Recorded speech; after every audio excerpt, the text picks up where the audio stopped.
7 days leafy vegetable ചലഞ്ചസിൻ്റെ 4ാമത്തെ ദിവസമായ ഇന്ന് ഞാൻ എടുക്കാൻ പോകുന്നത് മായൻ ചീരയാണ്. ഇതിന് മായൻ മനസ്സാന്നും സ്പീനച്ച് ട്രീ എന്നൊക്കെ ഉള്ള പല പേരുകളുണ്ട്. നിങ്ങളുടെ നാട്ടിൽ ഇതിൻ്റെ പേരെന്താണെന്ന് വെച്ചാൽ താഴെ കമൻറ്റ് ചെയ്യുക കേട്ടോ. അപ്പോൾ ഇതിനെക്കുറിച്ചിട്ടുള്ളൊരു ഡീറ്റെയിൽഡ് വീഡിയോ ഞാൻ എൻ്റെ ഈ ചാനലിൽ ഇതിന് മുമ്പ് ചെയ്തിട്ടുണ്ട്. താഴെ ലിങ്ക് കൊടുക്കാം. ഇതിൻ്റെ ഇലയിലൊരു വെള്ളക്കറയുണ്ട്, അത് നന്നായിട്ട് കഴുകിക്കളയണം. പിന്നെ ഇത് വെച്ചുള്ള തോരൻ എങ്ങനെയാണ് ചെയ്യണമെന്ന് നോക്കാം. ആദ്യം കുറച്ച് കറിവേപ്പില പൊട്ടിച്ചെടുക്കാം.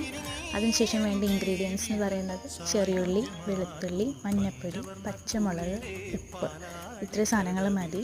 ഒരു ചീനച്ചട്ടി എടുക്കുക, വെളിച്ചെണ്ണ ഒഴിക്കുക, കടുക് ഇടുക, കൊല്ലമുളക് ഇടുക, കറിവേപ്പില ഇടുക, ഈ വെളുത്തുള്ളിയും ചെറിയുള്ളിയും പച്ചമുളകും ഇടുക. അതിനുശേഷം ചീര ഇടുക, നന്നായിട്ട് ഇളക്കുക. ഇത് നന്നായിട്ട് വേവിക്കണം, അടച്ചു മൂടി വേവിക്കുക. അതിനുശേഷം വാങ്ങാറാകുമ്പോൾ കുറച്ച് തേങ്ങ എടുത്തിട്ട് നമുക്ക് ഉപയോഗിക്കാവുന്നതാണ്. എൻ്റെ ഫേവറേറ്റ് ചീരകളിലൊന്നാണ് മായൻ ചീര.